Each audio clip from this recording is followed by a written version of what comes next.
जय जिजाऊ, जय शिवराय, जय फुले, जय भीम। सर्वोत्तम भूमिपुत्र तथागत भगवान गौतम बुद्ध। अमाघरी धन शब्दाचीच रत्ने, शब्दाचीच शस्त्र यत्ने करू, शब्दाची आमुच्या जीवींची जीवन, शब्दे वाटू जनधन लोका, तुका म्हणे पहा शब्द हाची देव, आणि शब्देची गौरव पूजा करू, असं म्हणून जगाला जनप्रबोधन करणारे जगद्गुरू संत तुकाराम महाराज, राष्ट्रमाता राजमाता जिजाऊ माँसाहेब, विश्ववंद्य छत्रपती शिवाजी महाराज, स्वातंत्र्यवीर संभाजी महाराज, महाराणी तारामती, उमाबाई दाभाडे, अहिल्याबाई होळकर, क्रांतिज्योती सावित्रीमाता फुले, भूमिपुत्रांचे सरसेनापती महात्मा ज्योतिराव फुले, आद्य क्रांतिगुरू वस्ताद लहुजी साळवे, आद्य क्रांतिकारक उमाजी नाईक, नेताजी सुभाषचंद्र बोस, भगतसिंह, क्रांतिसिंह नाना पाटील, राजर्षी शाहू महाराज, भारतरत्न डॉक्टर बाबासाहेब आंबेडकर आणि साहित्यरत्न अण्णाभाऊ साठे या मानवतेच्या महान मूर्तिकारांना मी प्रथम अभिवादन करतो। बऱ्याच दिवसापासूनची इच्छा होती, बऱ्याच संस्थांचे किंवा संघटनेचे अशा प्रकारचे कमेंट्स आले होते की सर, शिवशाही ते लोकशाही हा जो छत्रपती शिवरायांचा ते बाबासाहेबांचा पर्यंतचा जो प्रवास आहे, त्या प्रवासाचं विस्तृत असं 1 तासाचं किमान तुमच्याकडून आम्हाला स्पष्टीकरण यावं, अशा बऱ्याचशा कमेंट किंवा बऱ्याचशा इच्छा व्यक्त झाल्या। आणि त्या माध्यमातून बरेच दिवस हा विषय घोळत होता की शिव फुले शाहू बाबासाहेब ही जी विचाराची चळवळ आहे, ही चळवळ शिवशाहीपासून लोकशाहीपर्यंत कशी आहे, हा इतिहास जनसामान्यपर्यंत पोहोचवण्याचा प्रयत्न करावा, अशा प्रकारची अपेक्षा व्यक्त केली। त्या माध्यमातून आपण मागच्या वेळेला एक थोडक्यात शिव फुले शाहू आंबेडकर विचार आणि शिवशाही ही लोकशाही कशी आहे आणि बाबासाहेबांनी ती लोकशाही कशी जुळवली याच्याविषयी आपण थोडंसं अल्पासं वर्णन केलं होतं। ह्या सगळ्यांच्या इच्छेखातर आपण या माध्यमातून किमान 1 तास आपण या विषयावरती बोलणार आहोत। तर छत्रपती शिवरायांची शिवशाही ही लोकशाही, तर शिवरायांची लोकशाही हे पुस्तक 2016ला माझं प्रसारित झालं। त्यानंतर तुकोबा ती शिवबा या पुस्तकाने प्रचंड प्रमाणात प्रतिसाद दिला। त्या माध्यमातून जे काही विचार गेले, त्या विचाराची एक परिसीमा गाठण्याकरता आपण आज एका वेगळ्या विषयावरती आपण इथं बोलणार आहोत। छत्रपती शिवरायांचा इतिहास सगळ्यांनाच माहिती आहे, डॉक्टर बाबासाहेब आंबेडकरांचा इतिहास सगळ्यांना माहिती आहे, महात्मा फुल्यांचा इतिहास सगळ्यांना माहिती आहे, सावित्री मातांचा इतिहास सगळ्यांना माहिती आहे, अण्णाभाऊंचा इतिहास सगळ्यांना माहिती आहे, शाहू महाराजांचा इतिहास सगळ्यांना माहिती आहे। पण या संपूर्ण विचारधारेमध्ये छत्रपती शिवरायांची शिवशाही ही बाबासाहेबांची लोकशाही कशी झाली, हा जो समन्वय आहे, तो समन्वयाचा इतिहास आपण कधी अभ्यासला नाही, किमान आजचा आमचा बहुजन समाज तिथपर्यंत पोचला नाही। म्हणून माझ्या माध्यमातून हा छोटासा प्रयत्न या ठिकाणी मी करण्याचा प्रयत्न करत आहोत। छत्रपती शिवरायांनी छत्रपती शहाजीराजांच्या संकल्पनेतले, जिजाऊंच्या प्रेरणेचे, त्यांच्या मार्गदर्शनाचे छत्रपती शिवरायांनी एक अभेद्य असं स्वराज्य निर्माण केलं। हिंदवी स्वराज्याची संकल्पना ही अगोदरची आहे। ही संकल्पना पहिली शिवशाही ही लोकशाही रुजवण्याचा प्रयत्न छत्रपती शिवरायांनी केला। या शिवशाहीचे पुरस्कर्ते अमेरिकेचे अध्यक्ष अब्राहम लिंकन होते। अब्राहम लिंकन आणि कार्वर या दोन्ही राष्ट्रपुरुषांना जगामध्ये जेवढी प्रसिद्धी मिळाली, तेवढी प्रसिद्धी छत्रपती शिवरायांना खचितच मिळाली नाही, हे मला या ठिकाणी आवर्जून सांगावंसं वाटतं। या जगामध्ये जे जे काही सर्वोच्च अभिमानास्पद आहे, त्याच्यामध्ये छत्रपती शिवरायांच्या शिवचरित्राचा थेट संबंध येतो। या जगात असणारं खगोलशास्त्र, मानसशास्त्र, विज्ञानशास्त्र, तंत्रशास्त्र, कृषीशास्त्र, बांधकामशास्त्र ही सगळ्या शास्त्राचा, आचारविचाराचा छत्रपती शिवरायांच्या इतिहासाचा प्रभाव आहे, हे मला या ठिकाणी जाणीवपूर्वक सांगावंसं वाटतं। आणि म्हणूनच याचा अभ्यास करून डॉक्टर बाबासाहेब आंबेडकरांनी छत्रपती शिवरायांचं शिवशाही ही कशी लोकशाही होती आणि त्यांचं लोककल्याणकारी राज्य कसं होतं, अशा प्रकारचा स्पष्टीकरणसुद्धा दिलेलं आहे। आणि याच माध्यमातून महात्मा ज्योतिराव फुलेंनी शिवशाही ही रयतेचं राज्य कसं होतं याविषयी 1869 साली 1000 ओळींचा 500 कडव्यांचा प्रदीर्घ असा पोवाडा लिहिला। या पोवाड्याची सुरुवातच ते करताना म्हणतात, कुळवाडी भूषण बहुजन प्रतिपालक छत्रपती शिवरायांना कुळवाडी ही पदवी देणारे महात्मा ज्योतिराव फुले आहेत. कुळवाडी भूषण पवाडा गातो भोसल्यांचा, छत्रपती शिवाजीचा लंगोट्यास देई जानवी, पोशिंदा कुणब्याचा काळतो असे यवनाचा आणि पोवाडा गातो शिवाजीचा. छत्रपतींचा पोवाडा हे पहिलं शिवचरित्र आपल्या पोवाड्यातून लिहिलं. महाडच्या 14 तळागराचा सत्याग्रह झाला त्याला डॉक्टर बाबासाहेब आंबेडकरांनी छत्रपती शिवाजी महाराज की जय अशा प्रकारची घोषणा दिलेली आहे. ही घोषणा आपण कन्वर्ट केली, जय भवानी जय जय शिवाजी आपण आजही म्हणतो. मला सांगण्याचा मतितार्थ असा आहे की महात्मा ज्योतिराव फुले, डॉक्टर बाबासाहेब आंबेडकर, अण्णाभाऊ साठे, नेताजी सुभाषचंद्र बोस, भगतसिंह, क्रांतिसिंह नाना पाटील, आद्य क्रांतिकारक उमाजी नाईक या सगळ्यांवरती छत्रपती शिवरायांच्या लोकशाहीचा शिवशाहीचा परिणाम झालेला आहे आणि त्यांचाच प्रभाव घेऊन त्यांनी आपलं प्रेरणास्थान त्यांना मांडलं. बाबासाहेबांचा विचार जर केला, आजसुद्धा पुण्याच्या गॅझेटरमध्ये तुम्हाला छत्रपती शिवरायांच्या बाबतीमध्ये बाबासाहेबांनी जी काही पत्र लिहिलेली आहेत त्या पत्राच्या शेवटी जय शिवराय अशा प्रकारचा उल्लेख आहे. म्हणजे बाबासाहेबांनी आणि महात्मा ज्योतिराव फुल्यांनी शिवरायांचं राज्य हे लोकशाही राज्य होतं हे स्पष्टपणे नमूद केलेलं आहे. याच माध्यमातून मला या ठिकाणी काही विषय आपल्या ठिकाणी मांडायचं आहे की छत्रपती शिवाजी महाराजांनी जी शिवशाही लोकशाही तयार केली आणि बाबासाहेबांनी ती अस्तित्वात आणली, याच्यामध्ये मूलतः कोणते कोणते फरक आहेत किंवा समानता कशी आहे हे आपण या ठिकाणी मांडणार आहोत. पहिली या ठिकाणी महत्त्वाचं लक्षात येतं, छत्रपती शिवरायांनी स्वराज्य संस्था स्थापन करताना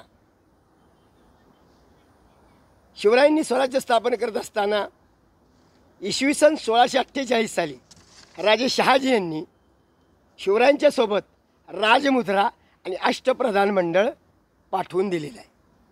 जिजाऊ ज्यावेळेला पुण्याला आल्या 1642 साली छत्रपती ही पदवी जगद्गुरू संत तुकोबरायांनी शिवरायांना त्या अभंगातून दिलेली आहे. शिवनाम तुझे ठेविले पवित्र छत्रपती सूत्र विश्वाचे की. 8 अभंग आपल्या उत्तरातून तुकोबरायांनी शिवरायांना पाठवले. त्यातला जो 5वा अभंग आहे हा 5वा अभंग 11 चरणाचा आहे. त्यातलं 4थं आणि 5वं चरण असं सांगतं, शिव तुझे नाम ठेविले पवित्र छत्रपती सूत्र विश्वाचे की. म्हणजे या छत्रपतींचा तू छत्रपती होणार आहेस, म्हणजे राजांचाही राजा होणार आहेस अशा प्रकारची पदवी 1642ला कीर्तनातून दिली. याचं कारणच असं होतं की भगवा झेंडा, शिवरायांची राजमुद्रा आणि अष्टप्रधान मंडळ. डॉक्टर बाबासाहेब आंबेडकरांनी लोकशाही निर्माण करताना 26 जानेवारी 1949ला जे संविधानाला मान्यता दिली, संविधान अस्तित्वात आणलं, त्यावेळेला सुद्धा प्रधानमंत्री मंडळ स्थापन केलं.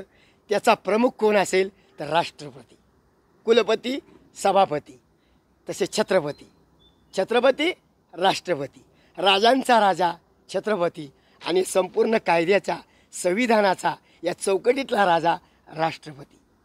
म्हणजे बाबासाहेबांनी हे जे संविधान घेताना छत्रपतींच्या लोकशाहीतून घेतलेलं आहे.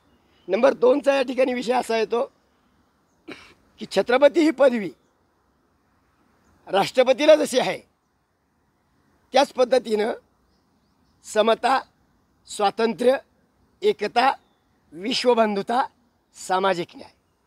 शिवरायांनी आपल्या राज्यामध्ये सुद्धा समता, एकता, विश्वबंधुता आणि सगळ्यांना समान न्याय दिलेला आहे. कोणत्याही धर्माचा द्वेष न करता प्रत्येकाला त्याचा अधिकार मिळवून दिला. स्त्रीला सन्मान दिला, तिची प्रतिष्ठा राखली, तिला स्वातंत्र्य दिलं. तेच स्वातंत्र्य बाबासाहेबांनी आपल्या लोकशाहीमध्ये स्त्रियांना समानता, प्रतिष्ठा, अधिकार प्राप्त करून कायद्याच्या चौकटीत आणलं. आज आपण बघतो छत्रपतींची शिवरायांची लोकशाही त्या काळामध्ये स्त्रीला सन्मान देणारी, आज बाबासाहेबांनी कायद्याच्या चौकटीत आणली. पण आजसुद्धा 21व्या शतकात आम्ही आहोत. कायद्याचं एवढं आपल्याला भीती असूनसुद्धा, संविधानाची भीती असूनसुद्धा महिलांवरती इतक्या प्रचंड अत्याचार होतात. याच्यावरती आपण सखोल चिंतन केलं पाहिजे, कारण ती शिवशाही आजची लोकशाही आहे. छत्रपती शिवरायांनी 18 पगड जातीचं साम्राज्य तयार केलं. सर्व जाती धर्मांच्या मावळ्यांना एकत्र केलं. याच्यामध्ये कोणता जातीभेद केला नाही. जात पात धर्म कुठलाही भेद न करता मावळा म्हणून भगव्या झेंड्याखाली आणला. तीच संकल्पना तिरंगा झेंडा आणि संविधानाच्या खाली संपूर्ण समाजाला आणण्याचा प्रयत्न केलेला आहे. कायद्याच्या चौकटीत आणूनसुद्धा आजच्या काळात जातीव्यवस्था नष्ट झालेली नाही.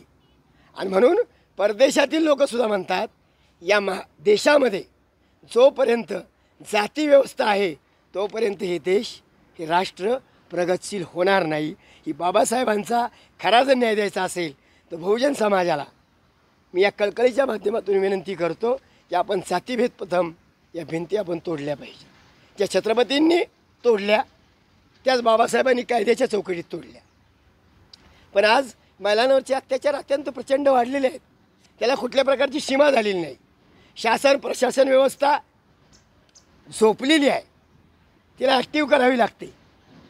सामाजिक नेते न्याय मिळवण्याकरता लढतात, परंतु राजकीय हेतूनं प्रेरित झालेल्या आजच्या जनतेला त्याचं कुठलंच सोयीसुतक नाही. म्हणून मला या ठिकाणी सांगावंसं वाटतं की छत्रपती शिवरायांच्या लोकशाहीची जी मूलतत्व होती ती बाबासाहेबांनी स्वीकारली. त्या मूलतत्वाला आपण आजसुद्धा तिलांजी देत आहोत. आणि म्हणून या माध्यमातून ह्या काही गोष्टी तुमच्यापर्यंत पोहोचवण्याचा मी हा प्रयत्न करत आहे. इथं आणखी तुम्हाला सांगावंसं असं काही गोष्ट वाटते की शिवशाही हा लोकशाहीचा प्रवास बाबासाहेबांनी जसा अभ्यास करून घेतला तसा सगळ्या राष्ट्रपुरुषांनी तो अभ्यास केलेला आहे. आपण कितीतरी लोक असं म्हणतात की छत्रपती शिवरायांच्या शिवजयंतीमध्ये बाबासाहेबांच्या लोकांनी जायचं नाही, महात्मा फुलेंच्या जयंतीमध्ये बाबासाहेबांच्या लोकांनी जायचं नाही, बाबासाहेबांचे लोक शिवजयंतीत येत नाहीत. आज आपल्याला एकत्र यायची गरज आहे. सामाजिक समता, एकता, विश्वबंधुता जे स्वातंत्र्य दिले त्या स्वातंत्र्याचा प्रेरक विचार जो छत्रपतींनी दिला तोच विचार डॉक्टर बाबासाहेबांनी दिला.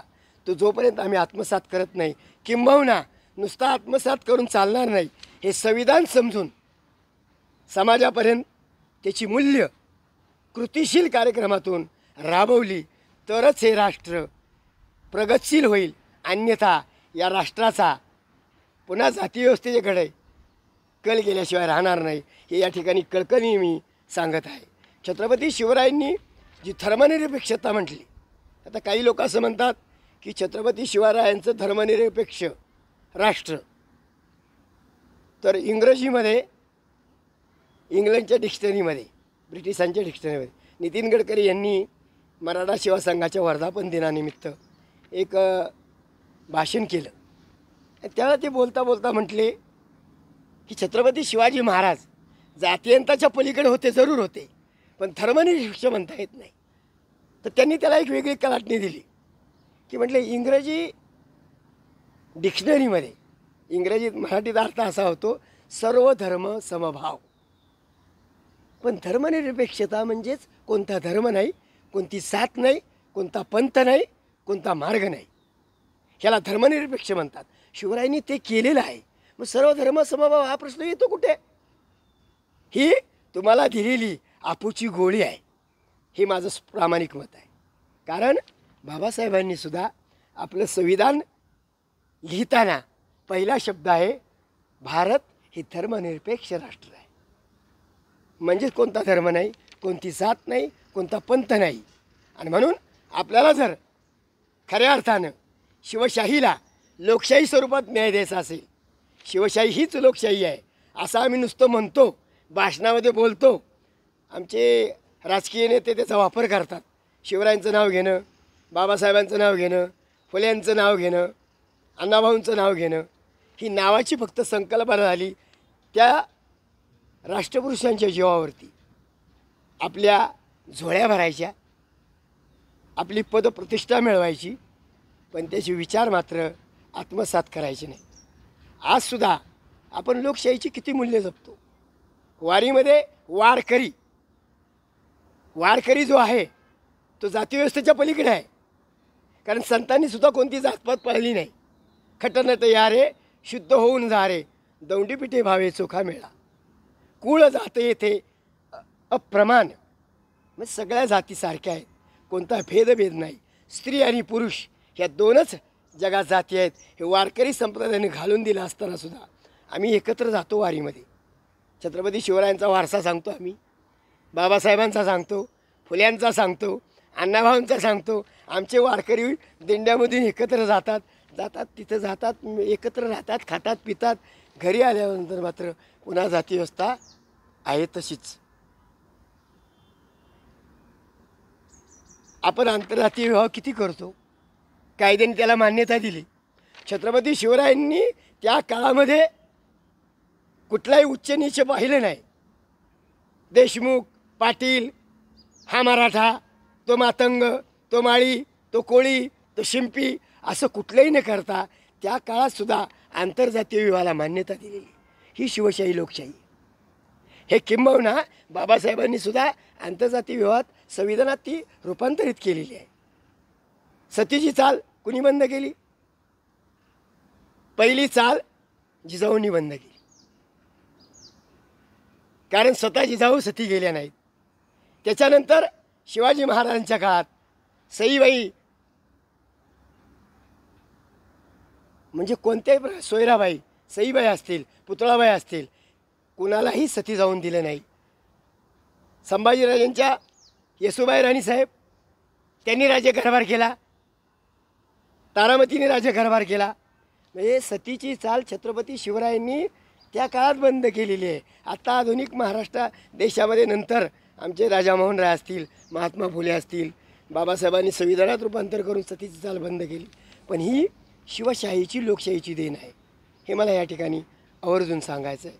याच्याही पलीकडं आजची जी शासन प्रशासन म्हणतो आपण, कोणतं आजचं जे संसद आहे, संसदावरती न्यायव्यवस्था, त्याच्यावरती राष्ट्रपती, मंत्रिमंडळ, प्रधानमंत्रिमंडळ, जसं या ठिकाणी शासन प्रशासन व्यवस्था राबवली तशी छत्रपतींनी त्या काळातसुद्धा 17व्या शतकामध्ये अष्टप्रधान मंडळ अगोदरच तयार केले.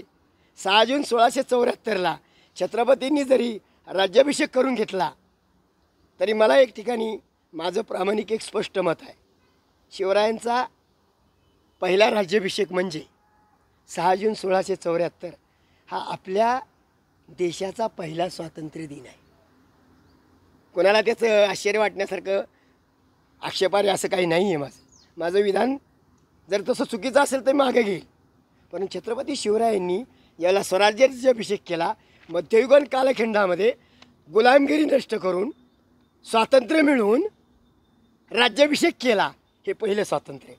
आणि डॉक्टर बाबासाहेब आंबेडकरांच्या अगोदर 15 ऑगस्ट 1947ला संविधानाच्या अगोदर ते आमचं देशाचं स्वातंत्र्य.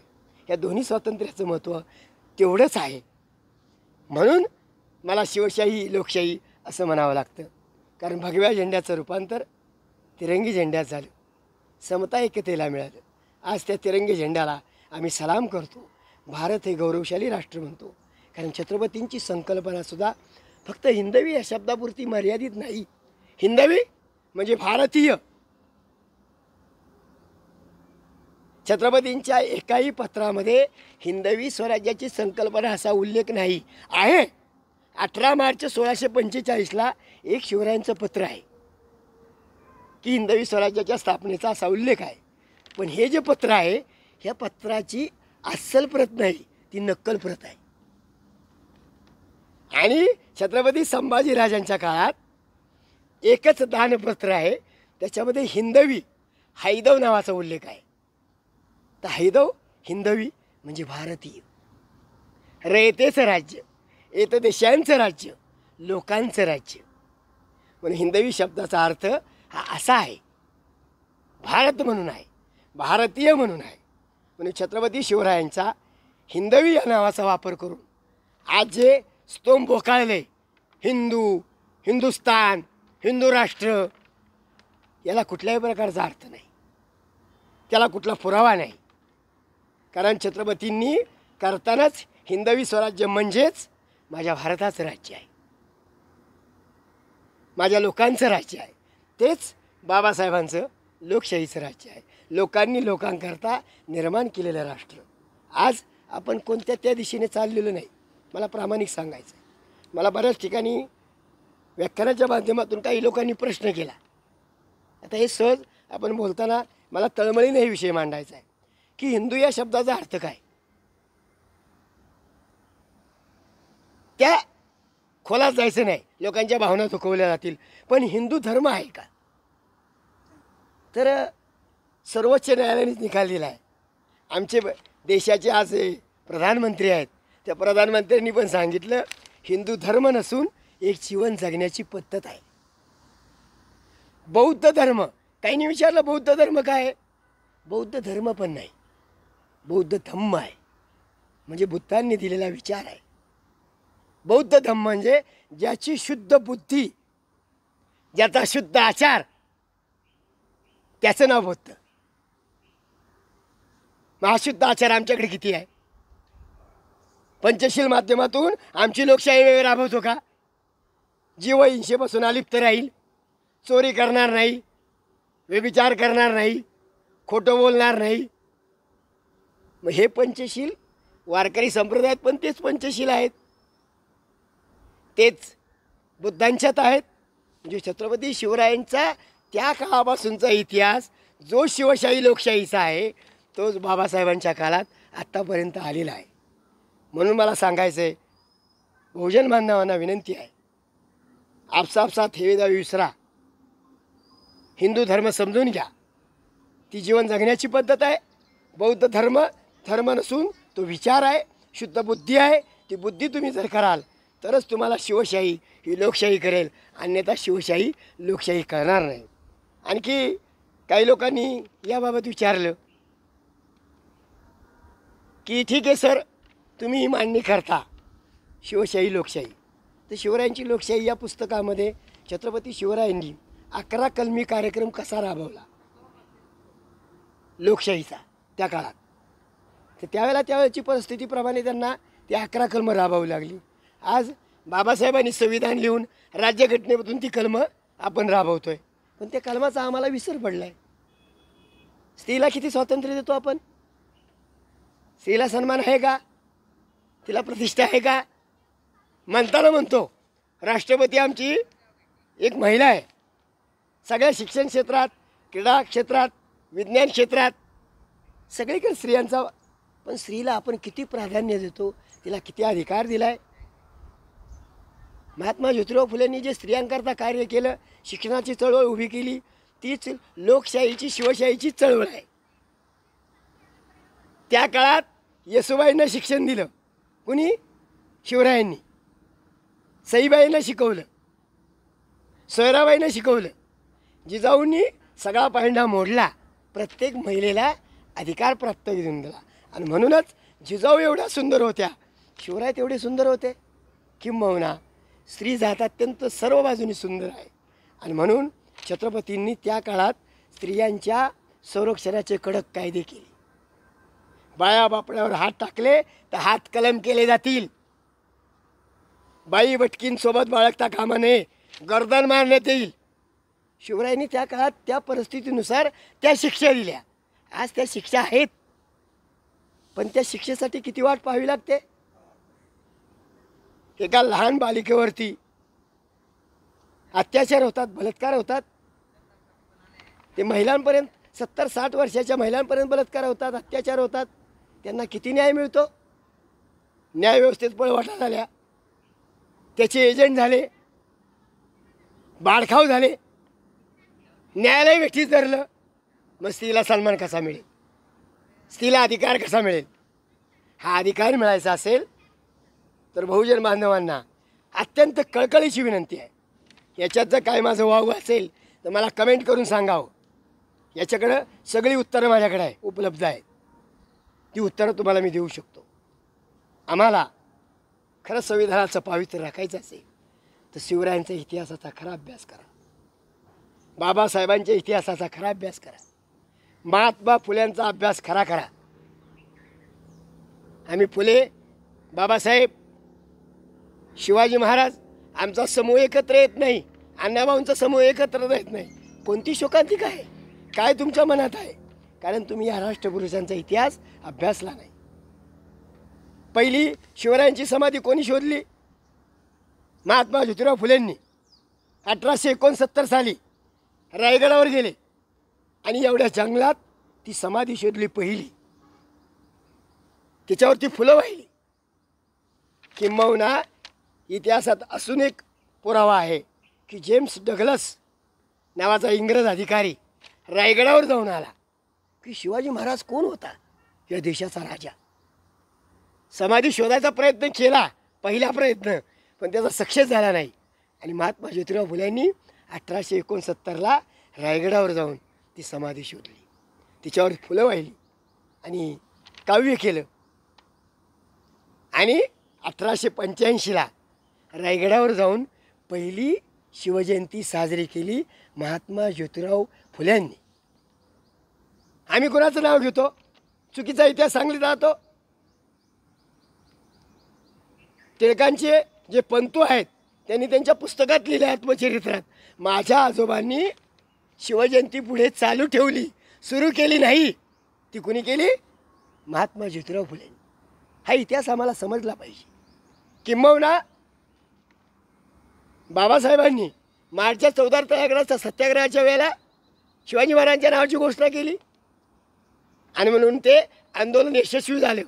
बहिष्कृत भारतामध्ये त्याचा उल्लेख आहे. किती बाबासाहेबांच्या लोकांनी अभ्यास केला आहे सांगून दाखवावं की ही ललकारी बाबासाहेबांची आहे. केवढं मोठं नातं आहे फुले बाबासाहेब. अण्णाभाऊ साठेंनी एवढ्या कादंबऱ्या लिहिल्या, पोवाडे लिहिले, काव्य केलं, पण परदेशामध्ये ज्यावेळेला काव्य करायचे, पोवाडे म्हणायचे, त्याला सुरुवात असायची, प्रथम वंदितो चरणा मायभो चरणा शिवबाच्या चरणा गातो मी कवना. कवन करतोय मी, पण माझ्या मातृभूमीला स्मरण करतो, माझ्या शिवबाला स्मरण करतो. त्या अण्णाभाऊंनी शिवबांना डोक्यावर घेतलं, त्या बाबासाहेबांनी शिवबाला डोक्यावर घेतलं, त्या महात्मा फुल्यांनी 1000 ओळींचा पोवाडा लिहून डोक्यावरती घेतलं. पहिले शिवचित्र कोणी लिहिलं? 1906-07 मध्ये कृष्णराव अर्जुनराव केळुस्कर या इतिहासचार्यांनी लिहिलं. छत्रपती शिवायांचं क्षत्रिय कुलावंतस छत्रपती शिवाजी महाराज म्हणून पहिलं शिवचरित्र शाहू महाराजांच्या आश्रयाला लिहिलं.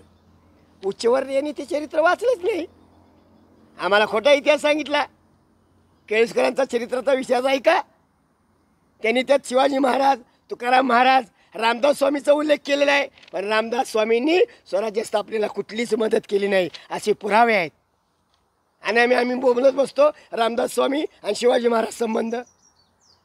जगद्गुरू संत तुकाराम महाराजांची 4 कीर्तनं ऐकल्यात, कमीत कमी 4. आमच्याकडे पुरावे आहेत, अस्सल पुरावे आहेत, अस्सल दस्त आहेत. आम्ही म्हणत नाही छत्रपती शिवरायांचे कायमस्वरूपी गुरु तुकाराम महाराज होते असं म्हणत नाही, पण आध्यात्मिक गुरु हे आमचे जगद्गुरू तुकाराम महाराज आहेत. जिजाऊ तर आयुष्यभर गुरुच होत्या. शहाजीराजांनी सगळं शिक्षण दिलं, मावळ्यांनी स्वराज्यासाठी साथ केली. कुठलाही राजा बनायचा असेल तर त्याला संघटन पाठीशी लागतं. मावळ्यांचं संघटन होतं. आज लोकशाहीला बळकट करायचं असेल तर आम्हाला शिवरायांच्या, बाबासाहेबांच्या, अण्णाभाऊंच्या, शाहू महाराजांच्या या सगळ्या मावळ्यांना एकत्र आलं पाहिजे, तरच लोकशाही बळकट होईल. जाती व्यवस्था नष्ट करून आपण एक वेगळ्या दिशेने जाऊ. अशा पद्धतीचा हा शिवशाही ते लोकशाहीचा प्रवास आहे. मला आणखी एक आवर्जून या ठिकाणी उल्लेख करायचा आहे की छत्रपती शिवाजी महाराजांचा राज्याभिषेक झाला 6 जून 1674. त्यानंतर राजांनी दुसरा राज्याभिषेक केला आहे. आता काही इतिहास संशोधक अभ्यासकांना माहिती आहे, काही जाणकार शिवभक्त आहेत किंवा बहुजन समाजातले लोक जे अभ्यास करतात, लिहितात, वाचतात, त्यांना माहिती आहे शिवरायांचा दुसरा राज्याभिषेक झाला आहे. कधी झाला आहे तो? 24 सप्टेंबर 1674, ललिता पंचमी. याचा अस्सल पुरावा कुठे आहे? कलकत्त्यामध्ये. कलकत्त्यामध्ये एकच मूळ ग्रंथ आहे संस्कृतमध्ये, शिवराज्याभिषेक कल्पतरू. आज सुद्धा तिथं पाहायला मिळेल. त्याची दुय्यम प्रत तयार करून शिवरायांचा राज्याभिषेकाचं दुसरं पुस्तक किंवा संस्कृतचे गाडे अभ्यासक डॉक्टर आह साळुंके सरांनी दुसरा राज्याभिषेक नावानं एक ग्रंथ लिहिलेला आहे. म्हणजे शिवरायांचा 2 राज्याभिषेक झाले. पहिला वैदिक पद्धतीनं आणि दुसरा तांत्रिक पद्धतीनं, तंत्रमंत्र अशा प्रकारचा एक प्रघात होता. त्या काळामध्ये छत्रपती शिवरायांनी वैदिक धर्मव्यवस्थेला त्यांना डावलायचं नव्हतं की राजा जर बनायचं असेल तर त्या काळची परिस्थिती बघून, जसं आज प्रधानमंत्री होतात, मंत्रिमंडळ मुख्यमंत्री होतो, त्याला एक संविधानाची शपथ घ्यावी लागते, तशी शिवरायांना त्या काळातसुद्धा वैदिक व्यवस्थेला जवळ करावं लागलं. म्हणून शिवरायांनी 6 जून 1674ला गागा भट्टाच्या नेतृत्वाखाली राज्याभिषेक केला. पण शिवरायांनी मग दुसरा राज्याभिषेक का केला? आम्ही त्याचा अभ्यास कधी केला नाही.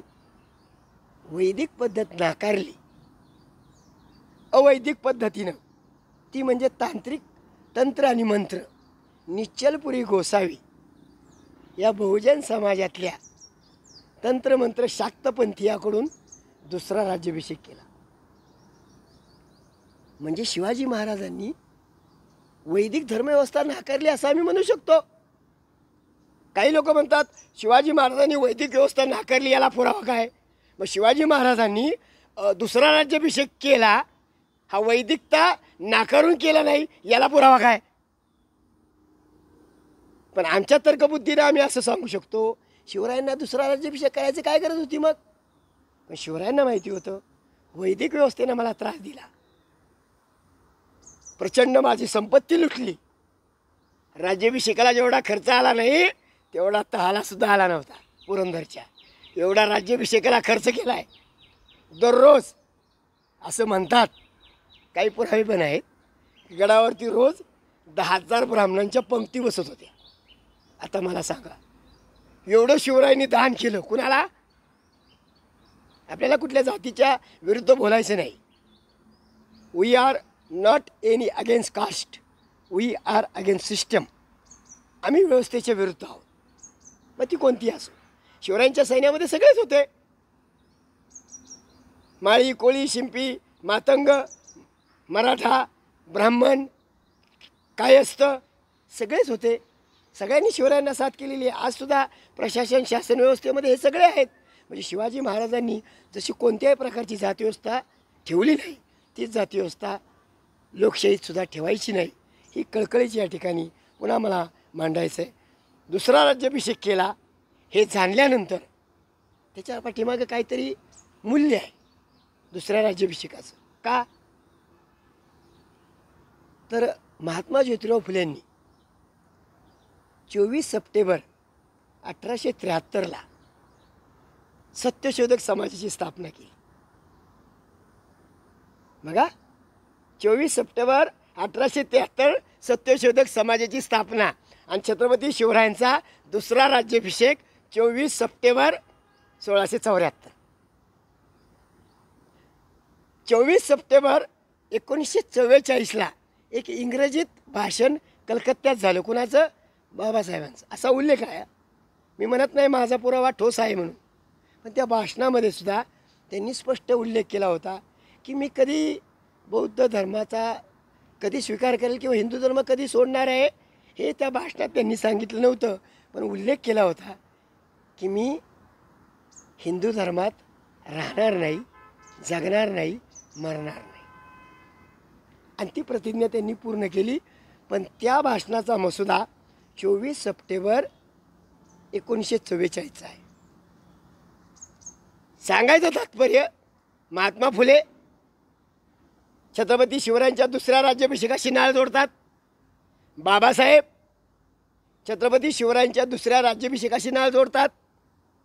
किंबहुना छत्रपतींनी जी शिवशाही निर्माण केली, रुजवली, राबवली, तीच राज्यघटनेमध्ये रूपांतरित करतात.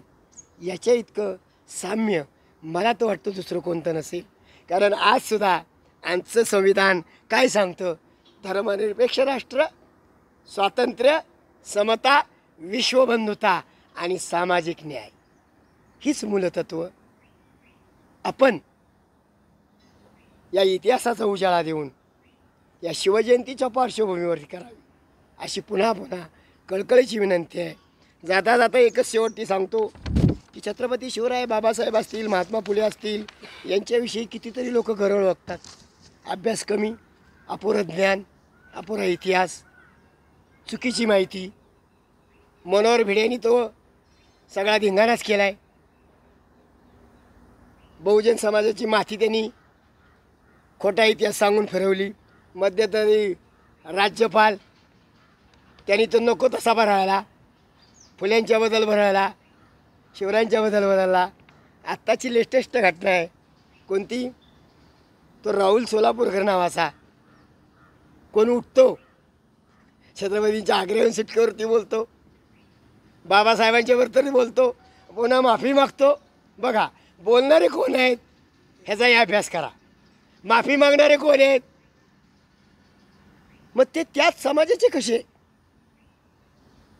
किंबहुना मला त्यांच्यावरती कुठल्या प्रकारचा आरोप करायचा नाही, पण ही माणसं ओळखा. समाजाला लागलेली ही कीड आहे. ही कीड जर तुम्हाला समूळ उपटायची असेल तर तुम्ही सगळ्यांनी एकत्र या, संघटित व्हा.